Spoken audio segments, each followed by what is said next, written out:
I can do that. Okay. I was just sending you the list, Dave. You're sending me the list of things. You don't have to use it.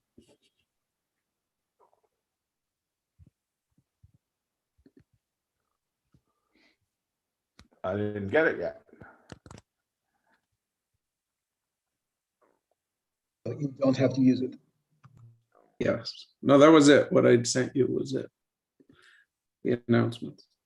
Never Oh, mind. I'm sorry. What did you send me in chat? I see. Yes, in chat. I was looking at an email. Yeah. Oh, that was you sending me the list. I just read the first one. I thought Well, you were requesting it. yes, thank you. I appreciate it.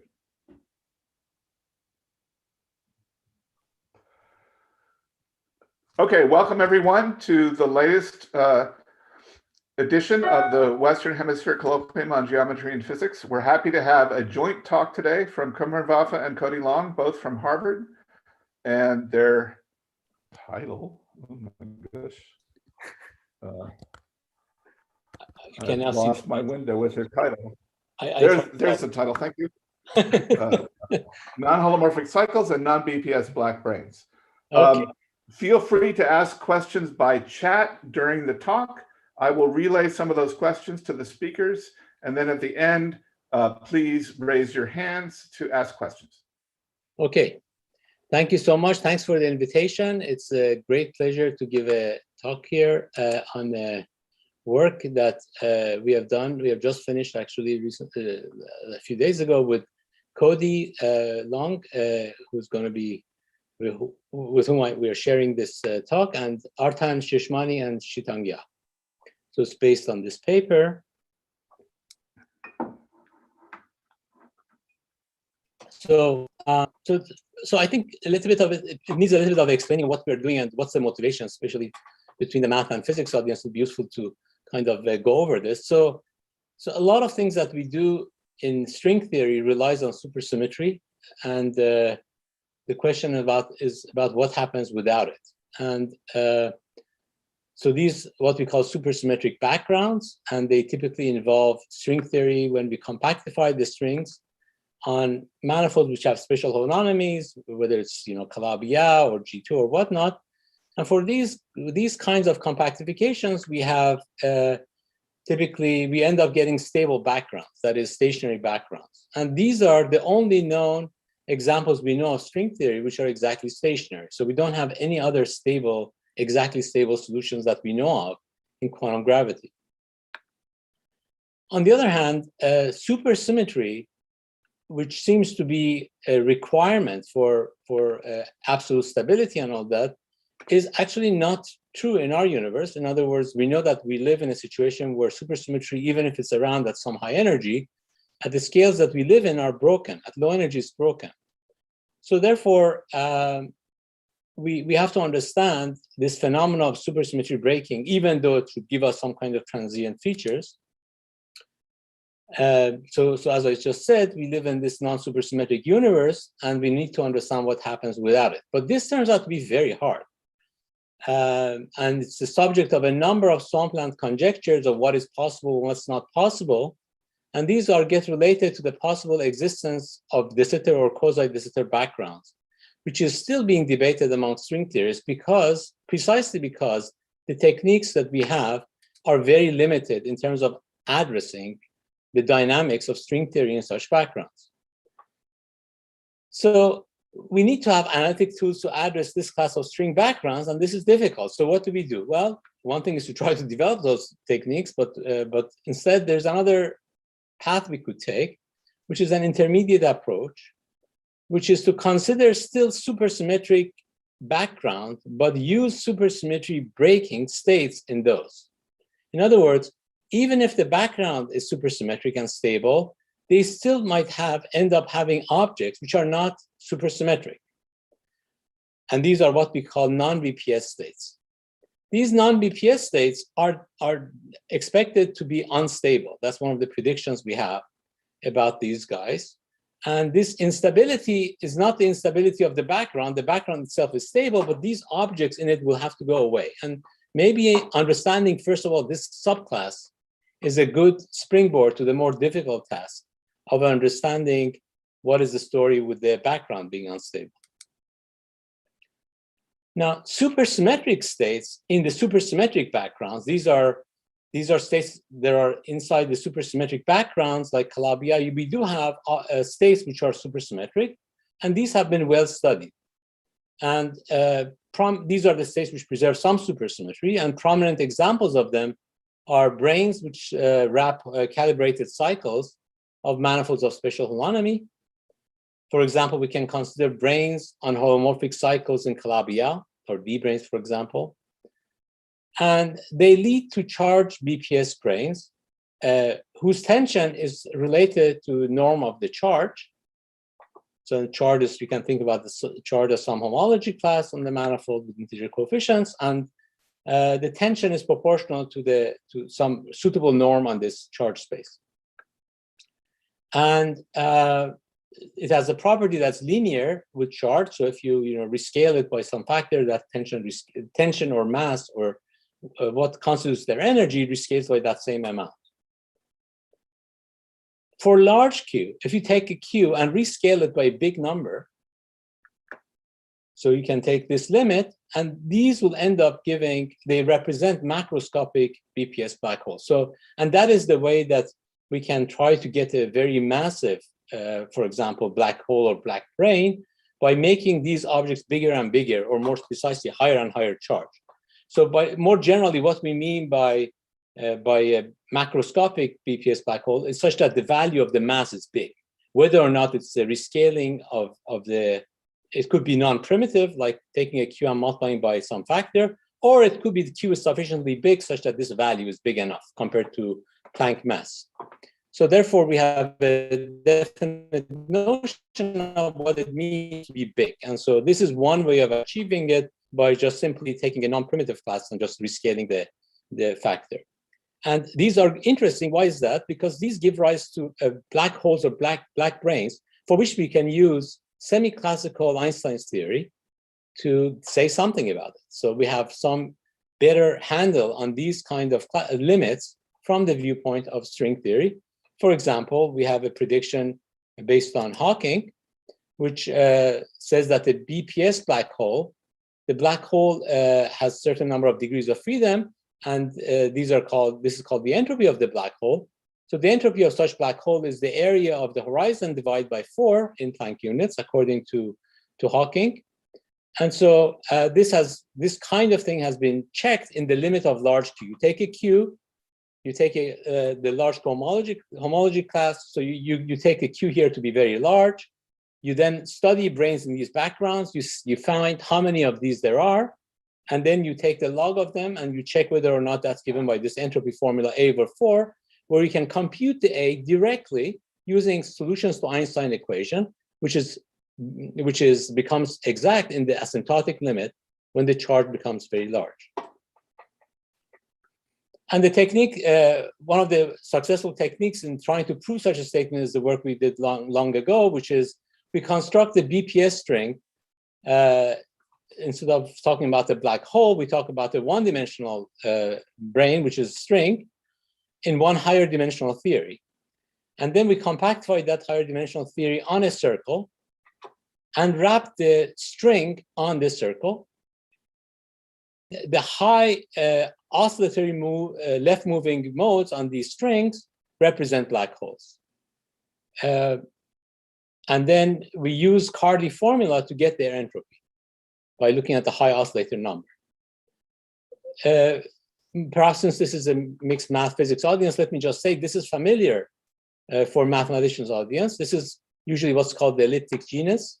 So in other words, you talk about the string object, which is one higher dimensional object, wrapping around the circle and trying to compute this oscillation mode is looking at the elliptic genus at the level n of that elliptic genus state and counting the cohomology of it, the corresponding one. And there's a growth here, which is predicted to be like this based on the modularity properties of the elliptic genus. So this is the kind of a brief review of what people have done in the context of BPS black holes. And this has led to successful connections with Hawking's prediction. And this value C is related to the central charge on that string, which in mathematical context relate to the level of the modular form. So these things come in to give you the entropy, and this is how the calculation works. Okay, maybe I'll stop here to ask if there are any questions. No questions, okay. So I'll continue. I have a question. Yes? It's sometimes said that the charge should be in the K theory. Yes. Yes, Jacques is actually pointing. Correct. But is this distinction going to be important to what you say? No, it's not going to be important for what I'm going to say. But that's a correct statement. This K theory is a more precise statement. In fact, some generalized versions of the usual K theory is more precise even. So any other questions? Okay. Now, so then the question comes, okay, do all charges appear in the spectrum? If you take any of these classes Q, do all of them appear? And the answer is yes. This is one of the most basic conditions that we expect quantum gravity to have, that every charge state appears in the spectrum. In a supersymmetric theory, are all charges Q stable? And the answer is no. We typically get a subset of them to be supersymmetric, and these are what we call the BPS ones. So not all of them are stable. Are all charges represented by macroscopic branes or not? So the answer is again no, because you could have a charge which could have a state in the spectrum which is not a single particle state, multi-particle state or multi-brane state.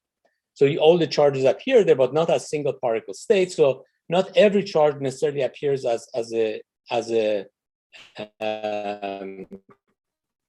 in the macroscopic limit, because these macroscopic branes are actually stable particles or stable states by themselves, not multi-particle.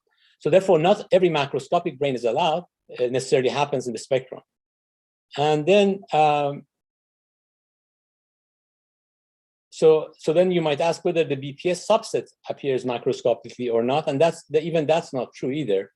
Not every BPS ones are represented by macroscopic branes. For example, just to give you one example, if you take a Calabi-Yau threefold with a curve whose normal bundle is O-1 plus O-1, if you wrap a brane around this holomorphic P1 at the zero section of it, that's a BPS state, but it's not a macroscopic brane. And to make it macroscopic, you need to take the charge class to be large. But if you take that and take a multiple of it, it's no longer stable. It decouples to pairs. So in other words, you don't have a single bound state like that. So not every BPS states are represented by macroscopic branes. You cannot multiply every charge by a number to get another BPS. So this is what generally they will look like. Here I'm just drawing it, a typical would-be example. So if you think about this as a charge lattice, so this should be really discretized, but I'm not showing the lattice points. So here I'm drawing, just imagine that they're just like the lattice points here, and I'm just drawing regions in that lattice space. So here I'm drawing a situation where I have two generators for this lattice, alpha, beta, and I'm showing you here regions of BPS and non-BPS macroscopic branes. Macroscopic branes are branes which survive when you take the limit of large Q. So in other words, they're going to be always rays. So for each point here, you will have the whole ray. So you can think about these rays. And so here, this direction is I don't know what's this color, but whatever this color is, like yellow or whatnot, denotes the BPS ones. And this blue region will be the non-BPS ones. As we can see, they come in two pairs each one, and that's because you can always take that same size and flip the sign, overall sign, and this takes a BPS and makes it anti-BPS, which still, for example, makes a holomorphic one become anti-holomorphic and so on. And these have the same kind of objects, similar properties for non-BPS objects as well. And then there are regions here which are neither necessarily BPS, which are not macroscopic. For example, in this region, we may have extra BPS states which don't form it macroscopically because the big multiple of it is not stable. You don't get a black hole from them. So you can also have empty regions like these. So this is a typical situation of charges we end up getting for the states. So white regions are microscopic, can have microscopic branes, which can be, some of them, the low charge numbers could be stable, a few of them near the origin, but far away they are unstable. They don't make it macroscopic object. And the higher charge ones should be viewed as combination of these lower ones. Whereas in these regions, the higher ones could be viewed as single bound state object. So for the BPS states, microscopic or not, the tension always scales in a nice way. There's formulas for which the mass or tension scales with norm of Q with the suitable definition of norm. For macroscopic, extremal, but non-BPS, the ones which break supersymmetry, black branes or black holes, for large Q, this is still true, that the tension goes like the Q. So it's linearly grows with Q for large Q. But the difference is that whereas this formula is exact for BPS states, this is not exact for non-BPS states. This is only true in the limit of large Q. And moreover, the BPS state, this is related to the fact that the BPS states do not decay, but non-BPS states are expected to decay. And this is, in fact, the fact that non-supersymmetric objects are never stable for large macroscopic ones was one of the motivations of what's called the weak gravity conjecture, the conjecture that gravity is the weakest force. So this deeply relates to the fact that you can never get a stable, large charge, non-BPS black hole. You always they always decay away. So then if they decay, you can ask, what do extremal non-BPS black branes decay to? Well, they can decay to combinations of BPS and anti-BPS states, like suitable combinations that have the correct charge to decay to, in such a way that the tension of the non-BPS guy is bigger than the tension of the BPS and the BPS individually, so they can decay to this. Or it could be that the non-BPS state can decay to microscopic non-BPS states whose tension is less than Q, so it's made of non-BPS remnant at the end. The fact that they should decay is predicted by weak gravity conjecture, so either A or B should happen. So either you're going to end up, according to this conjecture, with states which are microscopic, for which Q is small, for which tension is less than Q, not bigger, less than Q, or you're going to decay to combination of BPS anti-BPS states. So let me give you one example where we actually do know how it works in gory detail. And this is a simple example of heterotic string on tori. So this is what we call the Narayan compactification. So it's relatively simple. This is exactly solvable spectrum of states and the mass of the spectrum of the strings. So you get some kind of a lattice, and in the lattice, what's called the Narayan lattice, denotes the charges of the states that you can get in the string. And the mass of the scale, there gets contribution from so this lattice has a polarization which corresponds to what we call the projection to the left and the right side. So that's the division of this lattice to two pieces. And the left and the right gets contribution in terms of their energy by the oscillations of left moving or right moving oscillations for string, which is denoted by n left and n right. And this is a mass formula which predicts for a given Q and N, what is the mass of that state. There's some restriction that they should satisfy this relation. They are equal here. And n left minus n right is the net momentum on the string. So BPS states are states, the supersymmetric ones are the ground states in their oscillation of the right moving one, because the right moving part of the string is where the supersymmetry comes from. So you don't want any oscillations which would break the supersymmetry. So if this is 0, as you can see, this implies M is equal to QR. And this is in line with what I was saying, namely the fact that the mass of the BPS states goes like some norm in Q. In this case, the mass is proportional to QR, an absolute value of QR. Non-BPS states, the extremal ones, satisfy the condition instead of n right to be 0, n left is 0, in which case you learn that m squared is Q left squared minus 2. So you relate to this relation. As you can see for large Q, this means m scales like Q, but also you can see that for small q, this is not the case, and m is less than QL. So this is an inequality, and this is an example of the weak gravity conjecture, which tells you that the mass is always less than the charge in the cases that you break the supersymmetry. In the duality between heterotic string and tori, this is expected to be mapped.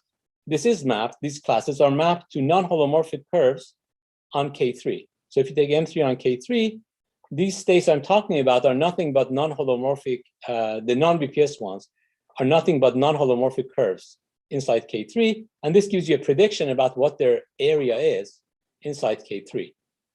Whereas this over here are the holomorphic ones. So it's the distinction between holomorphic versus non-holomorphic curves.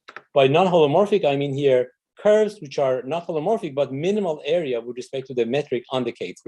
So K3 has a Ricci flat metric in a given class, which is, let's say self-intersection is less than -2. We know it's not going to be a holomorphic curve. The question is, what's the minimal area? And here we are making a prediction about the relation of the charge of that, the class of that homology with respect to the tension or the area for it. Cumrun, can I ask you in what sense that would be unstable? You're calling it unstable. Yes, so we expect it to be unstable, but so for example, these higher heterotic string states will decay down to the lower ones. There's nothing which prevents them from decaying, that's all. I see. So we can actually, in the context of not the K3, but heterotic, we can actually compute the rate of decay and all that. And sometimes, depending on what's the lattice, you end up with one of these guys at the bottom. In other words, it doesn't all decay to the BPS one. So sometimes you end up with stable remnant, which are non-BPS, with low charge. But the high charge ones always go down somewhere. So you cannot be, there's no example, even though I'm not sure if it's proven or not, but I think in some classes it's proven that there's never a large charge class which is stable, except for the supersymmetric ones. So the class we study in this talk are the 5-dimensional theories that we get via M theory on Calabi-Yau threefold X. So we're studying, we compactify from 11 dimensions to 5 dimensions on a Calabi-Yau threefold. And what we're calling, what we call the non-BPS black holes end up being M2 branes wrapped around non-holomorphic curves, which are minimal area in the corresponding class they have. And we also talk about non-BPS black strings, and these correspond to M5 branes on non-holomorphic divisors, which again minimize the corresponding area in that class. We compute the brane tension for the non-BPS ones because now that there's no available techniques to compute them. In the context of holomorphic ones, we can easily compute them using the Kähler class. If we know something is holomorphic, it's very easy to compute their area and so on using integrals of Kähler class. But this we cannot do if they're non-BPS. But there's a technique called the attractor mechanism, which allows you to compute this, which Cody will review, so I won't tell you too much. So there's a method to compute these non-BPS ones using what's called the attractor mechanism. And these results are, we trust, in the asymptotic limits for large charge. We can also compute the central charge of these non-BPS strings. So here, before turning over to give the podium to Cody, I will summarize some of the results we have. So for the black hole, we find that in the examples we study, we find that the black holes correspond to local, but not global volume minimizers of the corresponding curve classes, as there's always a disconnected piecewise calibrated representative with smaller volume. It can always decay to what we call BPS, anti-BPS objects for the non-BPS ones, for the black holes. So that's the summary for the black holes. For the black strings, we find that sometimes the black string correspond to global volume minimizers of a given class. So therefore, in that case, it does not break up to the smaller strings, at least not to the big ones. So in such case, we predict the existence of stable non-BPS microscopic strings that they decay to. So they're kind of remnants of these guys. And we also find the example where this is not global volume minimizers as they're disconnected. So similar to the black hole case. So we have both types. So for black strings, we have both types of behavior, but for black hole, we only found one type. Okay. And finally, the other thing we want to say is the following. So I told you that one of the successful counts of the black hole entropy was viewing it using the elliptic genus of a string in one higher dimension. And so this is the kind of picture we have. You could start with a 6-dimensional BPS black string, compactify it on a circle, and get a 5-dimensional black hole. And when n is positive, that means when the momentum is on the supersymmetric side, you can use the formula from the elliptic genus to count the oscillation modes. However, there's another thing you can do. If you talk about 6-dimensional string, you can talk about negative momenta, which means the momenta in the wrong direction, similar to what we did for the heterotic string, where you take the oscillator from the non-supersymmetric side. And this gives you some prediction for non-BPS black holes, the growth of them. And also, there's another way you can get predictions for the non-BPS black hole entropy. Namely, you can take a 6-dimensional non-BPS black string and then wrap those around the circle. And this, for arbitrary n, it will give you a 5D non-BPS black holes. So we realized the 6-dimensional theory by studying F theory on the same Calabi-Yau. This happens to be the case only if Calabi-Yau that we study in M theory is elliptic. So for elliptic Calabi-Yau threefolds, we push the problem 1 dimension up to 6D, where we talk about F theory on Calabi-Yau threefold. We talk about the black holes, black strings in that context, compute the central charge, and check that the entropy formula, according to Cardy's formula, agrees with the predictions in 5D. So it generalizes the kind of methodology that was successfully checked for supersymmetric strings, extended to non-supersymmetric strings or non-supersymmetric states of supersymmetric strings. So I'll turn it over to Cody, who will talk about black holes and strings in more detail from M theory on a Calabi-Yau threefold. All right, let me try sharing my screen. How does it look? Can you see black holes and string theory from M theory, et cetera? Looks fine. Excellent. Okay, so thanks, Cumrun, for giving that very nice introduction. And let me echo Cumrun in thanking the organizers for putting together this very nice lecture series and for the opportunity to speak. So I'm going to set the stage in a little more detail for the theories that we're going to be working with. As Cumrun said, we'll consider M theory on a Calabi-Yau threefold, henceforth labeled X. And the 5D field content from dimensional reduction of M theory on X includes the gravity multiplet, which includes one vector, H11 minus 1 of X vector multiplets, each which contains a single real scalar, and H21 of X plus 1 hypermultiplets, which will completely decouple from our story and actually provide some pretty interesting structure from the fact that they decouple. On the other hand, the moduli of the threefold are the H11 Kähler moduli, which I'll label as Ti and expand the Kähler form J in terms of the T's and the omega i's, the 1-1 forms on X. And the other moduli are the complex structure moduli. So the Kähler moduli are essentially the scalars in the vector multiplets, except that the overall volume of X belongs to a hypermultiplet. So what we'll do is we'll parameterize the vector multiplet moduli space by H11 fields, even though there's H11 minus 1 vector multiplets, but we'll have a constraint that the volume of X, cal V, which is given by 1/6 the integral of the cube of the Kähler form over X, which can also be written in terms of the Kähler moduli and the triple intersection number C, is going to be set equal to 1 throughout. The relevant terms in the action, the 5D action for our analysis, includes the usual Einstein-Hilbert term for gravity, and the kinetic terms for the moduli and for the gauge fields. There's also a Chern-Simons term, which would enter the analysis if we considered both electric and magnetic charges simultaneously, but since we'll only consider electric or magnetic configurations, this term will not play a role.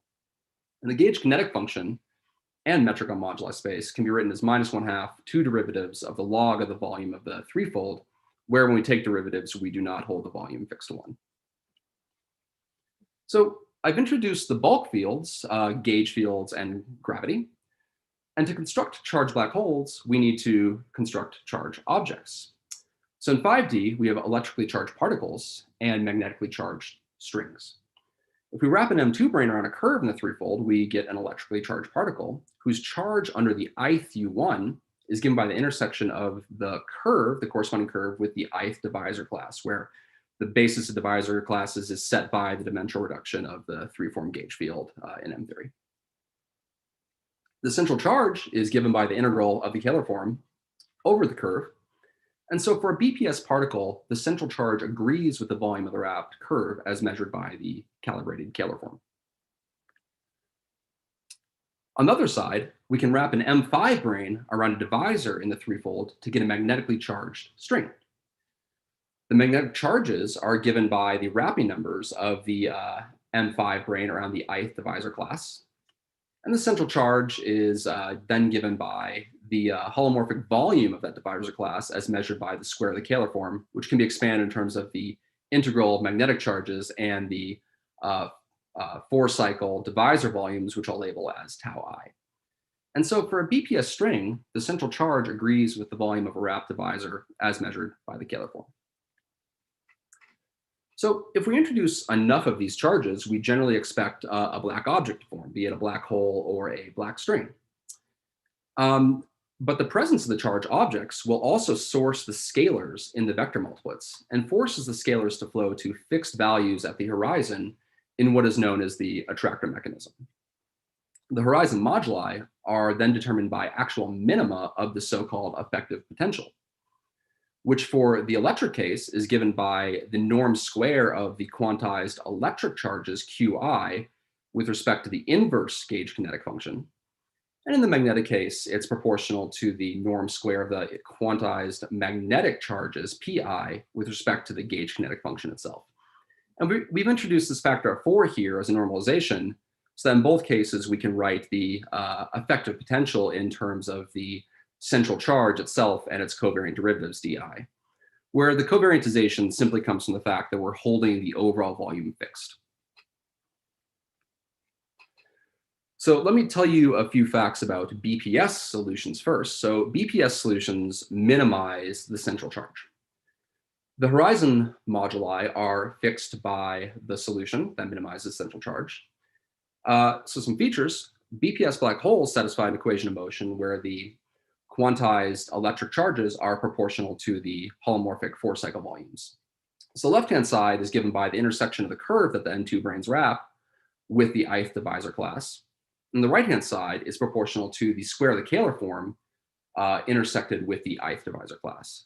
So from this, it follows that BPS black holes correspond to M2 branes wrapping curves given by the self-intersection of a Kähler divisor. These curves are examples of strongly movable curves, which are irreducible and foliate X. Cody, let me interrupt you for a question from Greg. Yeah. Greg? My memory might be shaky here, but I thought that to derive the attractor flow, you first assume aspherical symmetry in space-time, and then you oppose supersymmetry. The important thing being supersymmetry to derive the first-order differential equation in the radius that gives the attractor flow. Right. One does not need supersymmetry for this procedure. So you can assume a spherically symmetric or a cylindrically symmetric, for the black string case, solution, plug this into the equations of motion to get a constrained system, and then a lot of the previous formalism, the attractor mechanism, still goes through.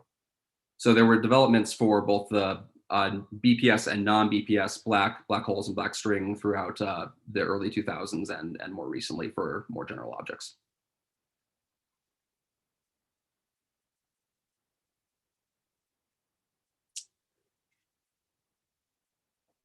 Okay, so it is important to note that not all holomorphic curves correspond to large BPS black holes, as Cumrun mentioned. For instance, rational curves cannot be written as the self-intersection of a Kähler divisor, nor can any rigid curve. And there's a similar story for BPS black strings, for which an M5 brane must wrap an ample divisor. So the horizon values of the moduli are fixed by the attractor mechanism. However, the asymptotic values, labeled as T infinity, are not, and these can take any values inside the Kähler cone. The mass of a BPS black hole, or tension of a BPS black string, is then given by the central charge with the moduli evaluated at infinity and not the horizon. And this can also be written in terms of the effective potential, square root 3/2 the effective. However, our main case of interest is in a brane wrapping a non-holomorphic cycle, which do not minimize the central charge inside the Kähler cone, but instead we must minimize the full effective potential itself inside the Kähler cone. In this case, while BPS critical points were automatically true minima of the effective potential, non-BPS critical points are not automatically minima, and so this must be checked case by case. The mass and tension still depend on the asymptotic values in the moduli, but we cannot read them off from the central charge. So we will take a simplified approach. We will always, for the rest of this talk, set the asymptotic moduli to the same as those set by the attractor mechanism at the horizon to arrive at so-called double extremal black holes or strings in which the scalars do not flow. So setting the asymptotic moduli to the same as the attractor values essentially reduces our system to an ordinary Reissner-Nordstrom system, and the mass and tension can be read off from the effective potential evaluated at the horizon and infinity, which is the same as in square root of 3/2 times the effective potential. If we always do this for the entire system, solving the attractor equations is equivalent to minimizing the mass of the tension as a function of the moduli. So now let me introduce minimal cycles in this context. So let us consider an n cycle, sigma n, which is a local volume minimizer in its homology class. An m brane wrapping sigma n gives an m minus n brane in the non-compact space and is tension given by the volume of the cycle that it wraps. For a BPS black hole or string, the brane must wrap a holomorphic cycle, and then the tension and volume are computed via calibration with the appropriate power of the Kähler form integrated over the class. However, for a non-BPS black hole or string, for which the brane wraps a non-holomorphic, locally volume minimizing cycle in its homology class, we still expect the tension to be given by the volume, but this is no longer equal to the central charge or a calibration. Therefore, computing the tension provides a prediction for the volume of the non-holomorphic, non-calibrated cycle, sigma n. So our objective is then going to be to minimize the effective potential in the correct context, be it strings or particles or black holes, with the overall volume fixed to unity. The constraint from effective field theory is that the minimum must be interior to the Kähler cone for control of the EFT, though we expect some boundaries of the Kähler cone are likely fine. So this is what we mean by a large black object. So our proposal is that given a minimum of the effective potential corresponding to a homology class sigma, whose moduli solution is strictly interior to the Kähler cone, this minimum corresponds to a local volume minimizing representative. Moreover, the volume is computed by the effective potential in the way that I described, where one uses the appropriate effective potential depending on whether or not we consider appropriate, or depending on whether or not we consider black holes or black strings. So this now brings me to a definition. Just to define the objects that we're interested in, consider an electric or magnetic charge, not simultaneously one or the other, corresponding to a large even-dimensional homology class. And by large, for instance, one could take some integral homology class and scale it up by a very large factor in a Calabi-Yau threefold. If the corresponding black plane equations of motion are first solved in the strict interior of the Kähler cone, and the solution is an attractor, a true minimum of the effective potential, we will call the associated locally volume minimizing representative sigma a large black brane cycle, which is a mouthful, so we will shorten that to LBPC. Cody, there was a question on the previous page from Arnav. Yeah. So just this conjecture you're making, this looks like a sharp mathematical conjecture. Is this supposed to be an exact formula or asymptotic in charge or something? This is going to be asymptotic. This is going to be asymptotic in charge. Yeah. Okay. Cool. So that's a perfectly timed question. Thank you. Yeah, almost perfect. I'll get to that slide in just a sec. So just as Cumrun mentioned, not all homology classes have large black brane cycles in them, even if you go to very, very large charge. So some characteristics that we expect of these LBBCs is that they're locally volume minimizing as they correspond to black objects, which decay via classically disallowed trajectories, and so are expected to be metastable. We expect them to be connected. They correspond to bound states. In the BPS case, we have evidence that they admit connected representatives. And in the case for non-holomorphic curves, the predicted volumes by the black brane physics generally predict a volume different from the piecewise calibrated disconnected representatives that we can easily find. Finally, they are large in charge as they correspond to black objects, so can be obtained, for instance, by scaling up some more fundamental small class. So this gets me to the slide addressing Arnav's point. So it's the complex structure independence of these objects, of these volumes. So the volume is given by the effective potential, which does not depend on the complex structure moduli. The complex structure moduli have decoupled long ago. And so we expect the volume that we compute to be independent of complex structure. This is well known for even-dimensional holomorphic cycles in a Calabi-Yau threefold, which are calibrated, but is perhaps surprising for a non-holomorphic one, even if it's even-dimensional. So this allows me to make this conjecture, consider an LBBC sigma in a Calabi-Yau threefold X, and let the moduli take the corresponding attractor values at infinity, as well as at the horizon, which they're forced to. For these values, the volume of sigma is asymptotically independent of the complex structure moduli. More precisely, let me consider the class sigma given by n times some more fundamental class, take the volume of sigma divided by n, and now we take n to infinity. And we expect this volume to be independent of both the complex structure moduli and n. And the physics proof of this is given by the complex structure independence of the effective potential that we're using to compute the volume. So now on to recombination, and I will also give you an example. And I can pause for questions here too, if there's any others. There's one more from Greg. So the brane has other degrees of freedom. Is it clear that you can't excite those other degrees of freedom, like normal bundle scalars or gauge fields or self-dual tensors on the brane and lower the volume, lower the tension? And those would actually involve the complex structure typically. So this is on the black hole side, the supergravity side. So therefore, the statement is geared not to specific brane, but actually the attractor mechanism. So from the attractor side, you know what are the degrees of freedom from that side. Supergravity equations basically predict that. Well, but the degrees of freedom on a brane are collective coordinates of the supergravity soliton. So. Right, that's the case. But all I'm saying is that you're not analyzing directly degrees of freedom of the brane. It's encoded in the gravity side in terms of solving the gravity equations, and that's what that. Yeah, I got it. You're looking at the bulk degrees of freedom. Right. What I'm saying is, couldn't there be collective coordinates that lower the energy? Well, it would have shown up in the black hole for large objects from the black hole equations. Well, that depends on how general the ansatz you made is in the supergravity equations. Well, that is what one is solving in the gravity equation. So that's general ansatz. We're solving them.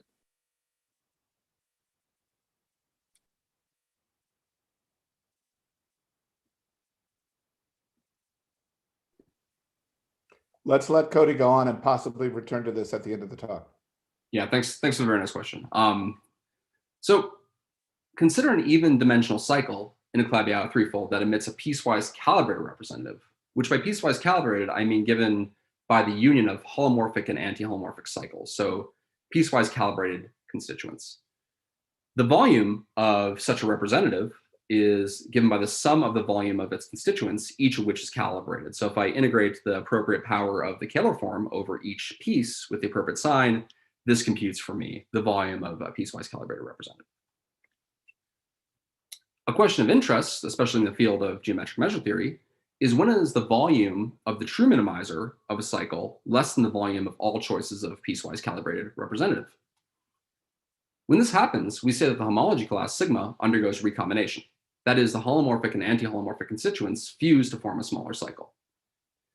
The only explicit recombination results for Calabi-Yau manifolds themselves are for K3 via a direct analysis of McAuliffe and Wolfson in a near orbifold limit, where they show a -4 curve recombines in the near orbifold limit. And much earlier, actually, due to Sen from a physics analysis for essentially the same setup. And we also made a prediction for recombination in Calabi-Yau threefolds and Calabi-Yau fourfolds using the weak gravity conjecture. But today we take a much more direct analysis at computing the volumes. So the question is, can we use the attractor mechanism to identify examples of recombination? So this gets me to a simple example where I'm just going to show you some of the details that goes into a fairly simple computation to check for this. So let's consider a generic bicubic anti-canonical hypersurface X in the ambient space P2 times P2. A basis of divisor classes on the threefold is given by the restrictions of the hyperplanes on the respective P2 factors, which objects on the ambient space I'll just label with a little hat. So we can expand the Kähler form in terms of these 1-1 forms, and the volume can then be written as just this cubic function in Kähler parameters. Holomorphic curves in X and P2 times P2 are generated over the integers by the toric curves in P2 times P2 due to a result of Scully. So I can write these down quite simply in terms of intersection theory on the ambient space. So now I've set up my geometry. Let's construct some black holes by wrapping M2 branes on curves. So I'll parameterize a general curve by integral parameters alpha and beta. Alpha multiplies C1 and beta multiplies C2. And then my black hole effective potential, written in terms of the inverse gauge kinetic function, is simply a polynomial in alpha and beta, and then a rational function in the Kähler moduli T1 and T2. So our goal is to minimize this while holding the overall volume equal to 1. The BPS equations of motion can simply be written in terms of a quadratic function in terms of this x, where x is the ratio of the Kähler moduli. And I need to hold the overall volume to equal to 1, so subject to x times 1 plus x T2 cubed is equal to 2/3. And one can check, for a solution inside the Kähler cone, we need both T2 to be greater than 0 and T1 to be greater than 0. And so it's sufficient to demand that T2 and x are both greater than 0, which is satisfied when either beta and alpha are less than 0 and neither vanishes, or beta and alpha are greater than 0. So a pure holomorphic or pure anti-holomorphic curve will give us a solution to the attractor equations. The non-BPS equations of motion are similar, though a little more complicated. Instead of a quadratic polynomial, I now have a quintic polynomial in x to solve. But one can check explicitly that there's a solution inside the Kähler cone when alpha and beta are of mixed sign and neither vanishes, and the solutions can be checked to be attractors. So except for these codimensional 1 slices in curve space, all curve classes correspond to some sort of large black brane if I go far enough away from the origin. If I go far enough away from the origin, and all of them are attractors. So let's compute a non-holomorphic cycle volume in the formalism that we are proposing. So our simplest example is when we take one curve class to be minus the other. So alpha is equal to minus beta. So the curve we consider is beta times C2 minus C1, where we take beta to be quite large. The attractor mechanism then stabilizes the moduli on the symmetric locus. T2 is equal to T1 is equal to 1/3. We find that the predicted mass of the black hole, well, the mass of the black hole and the predicted mass of this corresponding 2 cycle is 1.69 times the magnitude of beta. But the smallest piecewise calibrated representative of the corresponding class has volume 1.39 times the magnitude of beta. So we find that the volume of the predicted volume of the connected locally volume minimizing representative is larger than the volume of the minimal piecewise calibrated representative. We find the same behavior for all curve classes in this example, all non-holomorphic curve classes. So this gets us to the weak gravity conjecture. This is an example where the weak gravity conjecture seems to be satisfied, which is the idea, as Cumrun introduced, that large non-BPS black holes can decay. So because the mass of the black hole is greater than the sums of the masses of its BPS and anti-BPS constituents, an allowed decay channel is into those constituents. So let's now analyze black strings in the same geometry. In this case, the effective potential is again a polynomial in the charges and is now a polynomial in the Kähler moduli itself. So we need to minimize this while holding the overall volume fixed to 1. So again, we'll consider the symmetric locus where we just take the divisor class D1 minus D2. D1 and D2 are the hyperplanes and scale that up by a large factor to create a black object. The moduli are again stabilized in the symmetric locus. If we compute the tension of the black string, this gives us a candidate volume, a prediction for the volume of the corresponding wrapped cycle, which is root 2, 3 to the 5, 6 times the magnitude of P2. And we can also compute the volume of the minimal piecewise calibrated representative. If we take the ratio, the volume of the minimal representative divided by the volume of the piecewise calibrated representative, well, we find that this is equal to square root 2/3, which I hinted to by calling the numerator the minimal representative. So in this example, we find recombination in the class P2 times D2 minus D1. That is, the anti-holomorphic and the holomorphic pieces are predicted to fuse and recombine into a smaller cycle. So we found that on the symmetric locus, we have a prediction for recombination using black brane physics. And actually for all non-holomorphic divisor classes, for their values of the attractor moduli, we find a prediction for recombination in this geometry, which as you make one of the classes much larger in magnitude than the other, we approach a BPS solution. And so this ratio of the volume of the black brane cycle to the volume of the minimal piecewise calibrated representative approaches 1 from below. So black strings that exhibit recombination cannot completely decay to BPS, anti-BPS constituents via conservation of energy.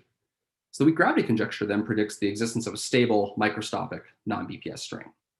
There are two options for such a stable microscopic object, either via recombination of small cycles, or one could have a bound state in the 5D non-compact spacetime, and our analysis does not see a difference between the two of those. So we studied many, many more examples than this. In fact, for looking for recombination for curves, we studied 124 smooth Fanuc toric fourfolds and their Calabi-Yau hypersurfaces therein. And we found no examples where the black brane physics, the black hole physics, predicted recombination for curves. We always found that the mass of the black hole was greater than the sums of the masses of the BPS, anti-BPS constituents. So this gives a great deal of evidence to weak gravity conjecture for non-BPS black holes in these examples, as there's always an allowed decay channel into BPS, anti-BPS constituents.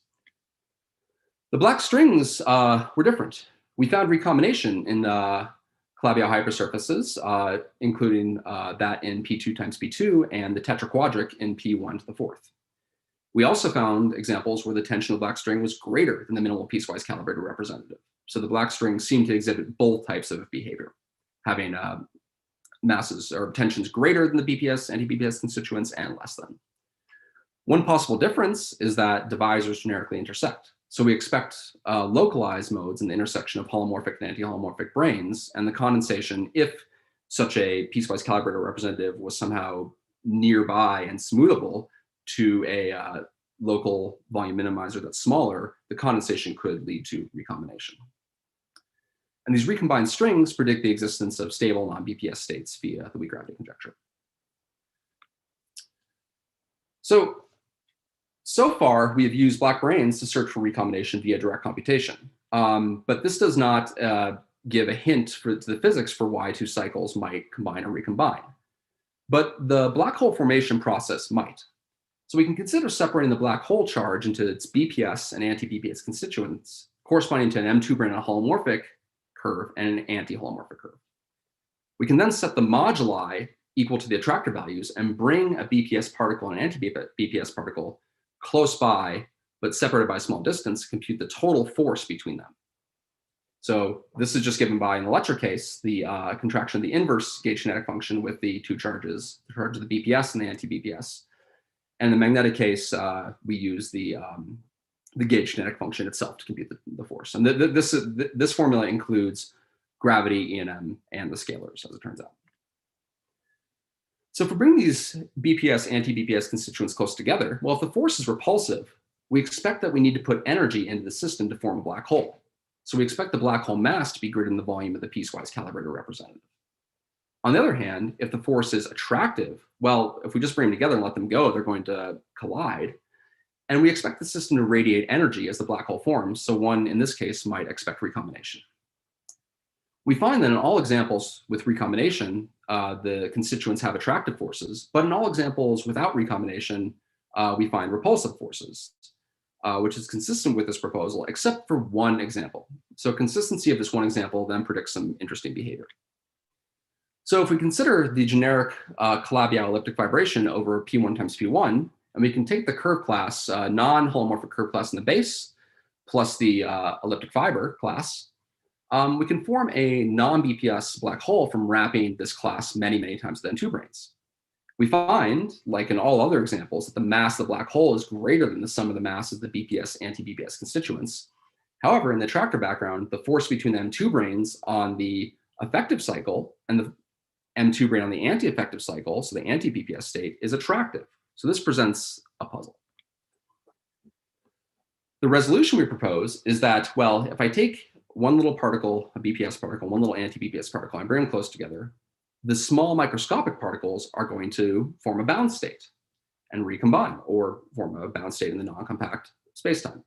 And the binding energy will be enough so that this bound state B is self-repulsive. So if I bring two bound states close by to each other, it's going to be self-repulsive. And so to form a black hole out of these bound states, I need to put energy into the system. So These bound states can either be from a 5D bound state or from recombination of the holomorphic and anti-holomorphic curve. And there's some mathematical support for recombination of these curves when one considers the corresponding curve class in just P1 times P1 with a slightly different ratio of Kähler classes. So for our case, it remains to be checked mathematically if there's recombination. So this gets me to the last thing I'm going to say on the last few minutes, which is computing the central charges of non-BPS strings.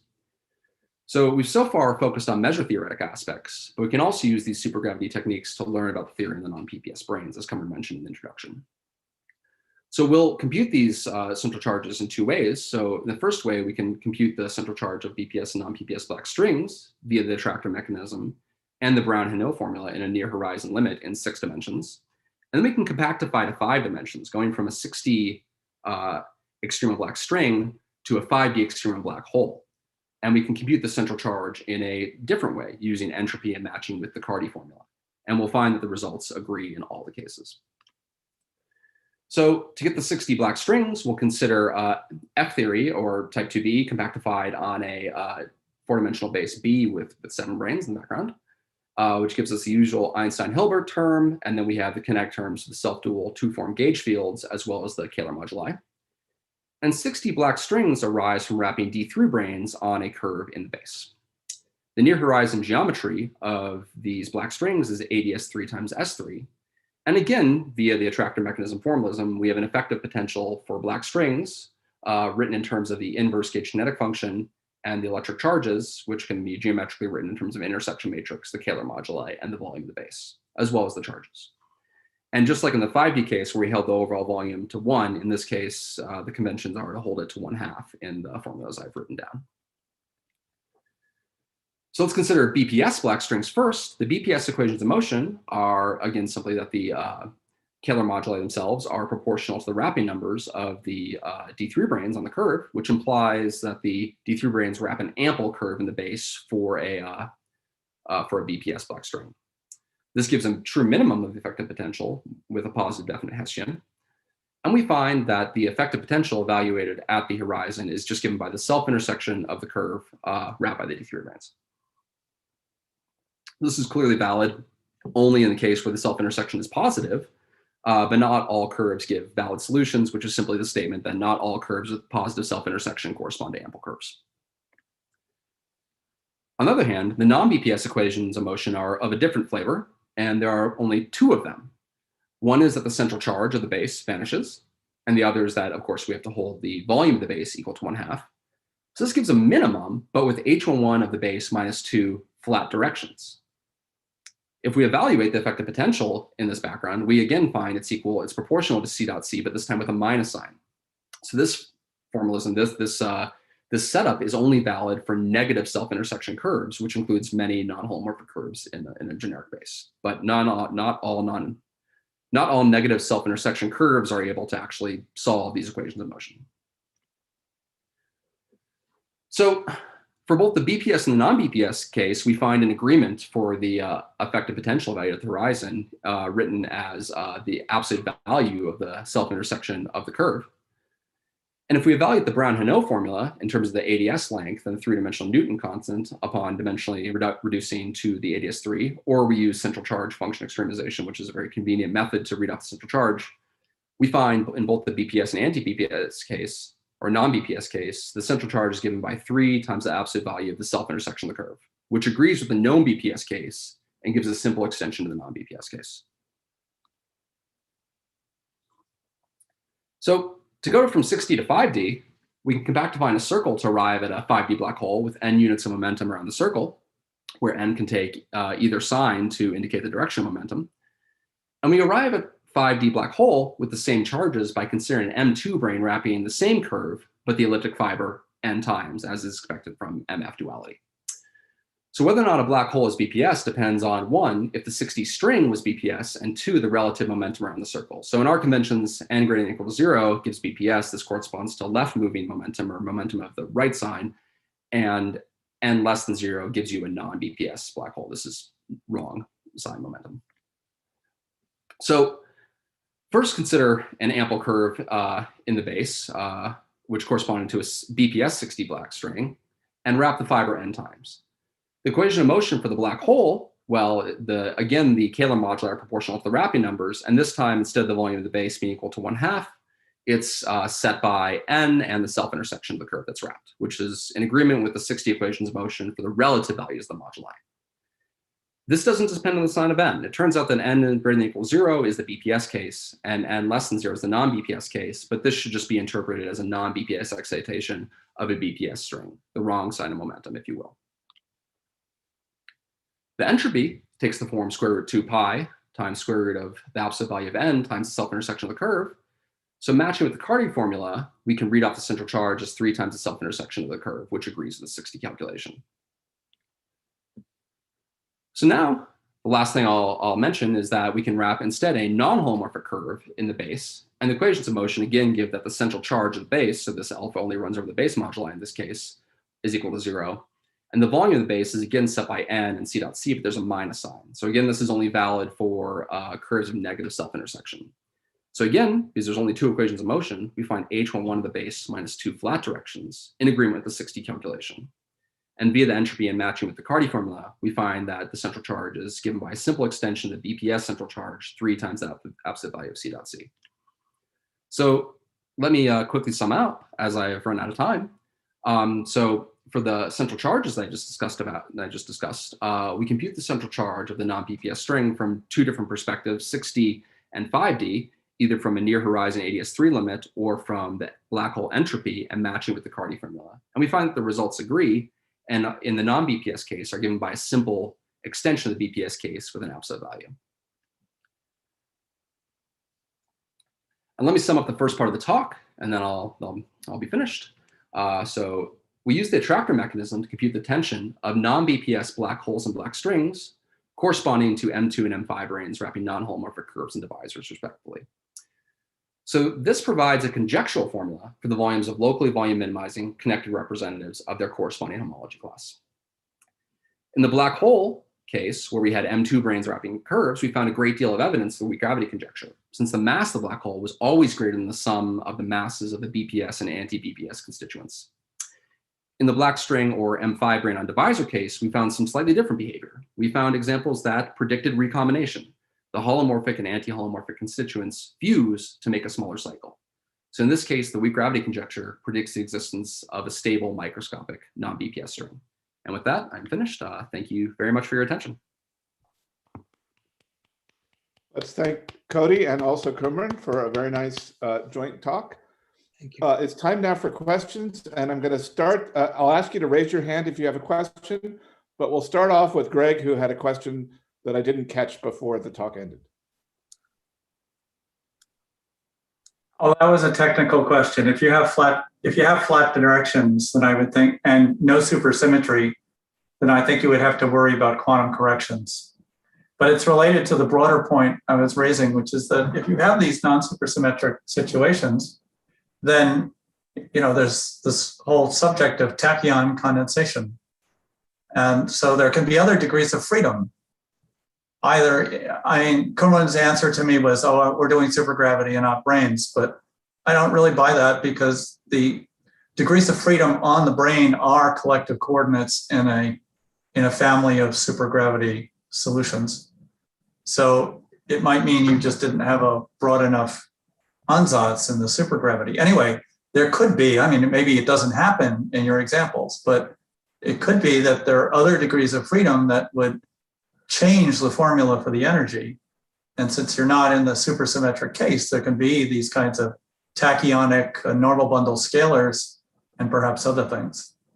Well, the issue about flat direction, I think that's a good question. That since you're breaking supersymmetry, you're right that you cannot trust the flat directions for sure. Though the formulas we're assuming we are computing gives you a value which is independent of the potential. So in that case, it suggests that it's going to be a mild dependence on the potential, even if you haven't settled it. So yes, you're right. You can do a semi-classical analysis, including the correction, which there will be in the subleading corrections, for sure. But I think that the answers that people studied for the... Oh, sorry, Cumrun, it's to be demonstrated that it is subleading. Sorry. Corrections could be large, right? Well, the point is that you know that for all points in modular, you get the same answer, right? So for example, let me just say differently. Well, that's a flat direction, but Right, I know. What I'm just saying is that the limit of large charges, you're solving those equations, and it does not depend on complex structure. So for limit of large charges, you're solving, and therefore whatever the correction is small in terms of the charge, because you trust the leading black hole solution. So that it is a solution, but you're right that it's not going to be, you're going to develop a potential for them potentially, but that's you expect it to be subleading for large charge. So, but I think that I think that in general, the issues that you're raising about the tachyon and all that are more on the brain side. But I think on the issue of the black holes, people are the techniques that people use in solving. There's some echo. I don't know if you guys hear the echo. Yeah, unfortunately, there's an echo. I don't know where it comes from. And yeah, the techniques. the echo's because I have my mute on. I'll mute myself. Oh, sorry, I did not see you. But anyhow, the techniques that people use in trying to solve the attractor mechanism is general. I don't think they take an ansatz in the form. They're just solving the supergravity equations and minimizing just looking for solutions. And so that's exactly what we're doing. It's not. No, sorry, Cumrun. In any kind of attractor discussion, you're making an ansatz for the supergravity fields. You're not looking at the most general solution of the supergravity. Well, you're looking for, by that you mean like spherical symmetric and all that. Yes, we're looking at that. Is that what you're meaning, Greg? Well, exactly. Yeah. But the collective coordinates on the brain would break. Sure. Okay, sure. So we have made an assumption, like for example, we don't have multi-centered versions and all that. That's correct. So we're assuming the spherically symmetric black hole. That's correct. So within that ansatz, you're getting the answers we're talking about. But you would expect if you have a single. So let me say it differently, Greg. If you're looking for a single bound state object, then you would expect to be not multi-centered, right? You're looking for a single object, not multi-object. So you could, of course, have bound states of the non-BPS ones, and we discussed that. Cody mentioned some aspects of it having the forces that happen as part of the distances, and we expect there will be solutions of that type too, similar to what the NF had for supersymmetric case. But we were focusing specifically on single objects, single connected objects, in which case the spherical symmetry assumption is the assumption. We're looking for those.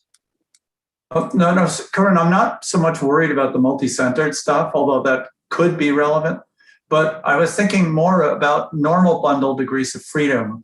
I'm thinking about tachyon condensation. Is it the normal bundle? The tachyon condensation will show us some instability in the supergravity computation, right? Right, you have a mode in the, you have to look at the Hessian of the solution, and if you have instability modes, you'll see it in the Hessian.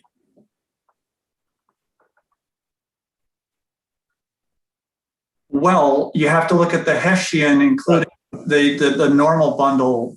You have to see the Hessian in the direction in field space where you allow normal bundle scalars to be excited. If you just put them to zero and there's a negative direction in the Hessian, you're not going to see it. Well, there's the flat directions. We discussed that. That's a question that we can discuss. It has to do with the fact that you expect there to be corrections in the non-supersymmetric case, which mixes, for example, the complex structures and Kähler structures and all that. That's expected to be some correction. So we expect it to be there, but we don't expect it to be high. I think that's a reasonable expectation for the complex structure.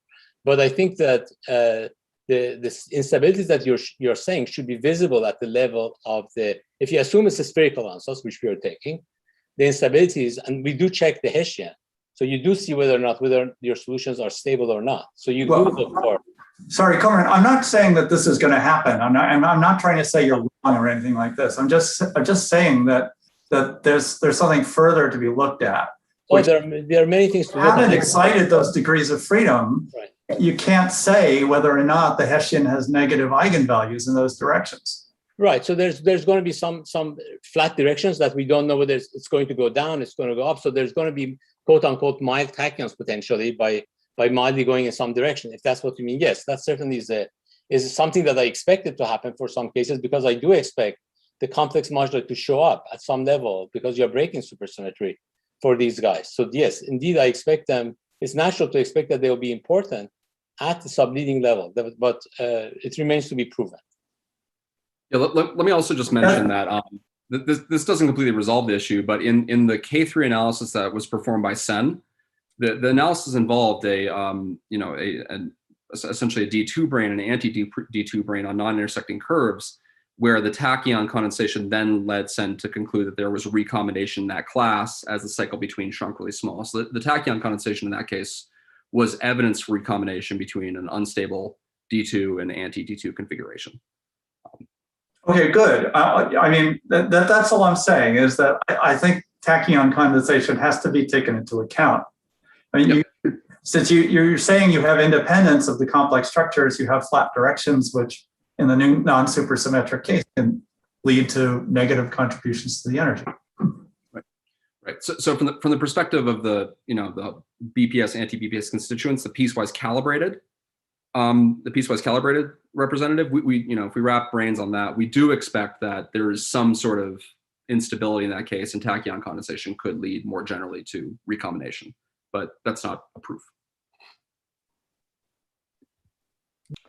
Okay, that's the Branes side. For example, what Cody was just mentioning, what Ashok did, Sen did, was to actually analyze, the intersecting Branes and the tachyons localized and so on.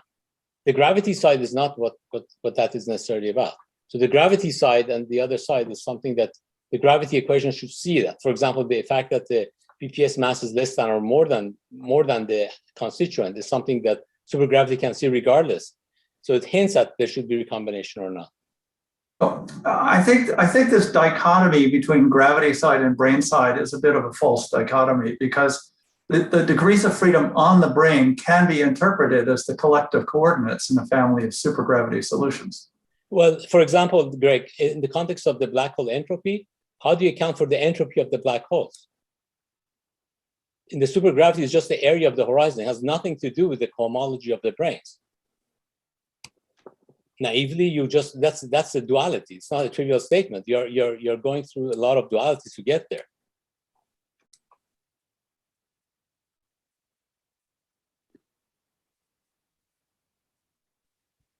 For example, in the thing that we did with Strominger, the area that you compute is supposed to be the cohomology of the moduli space of branes, but that's the far cry from actually what gravity is not computing cohomology explicitly. Implicitly it is.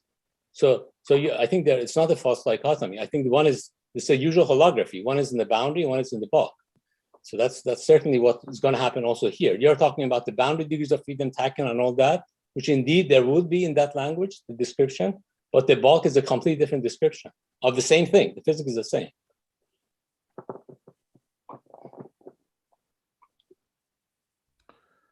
More questions, please raise your hands. We had a hand raised, which unfortunately went away.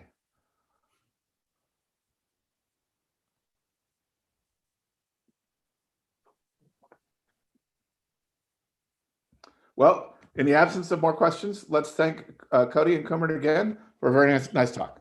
Thank you. Thanks, everyone. Thank you.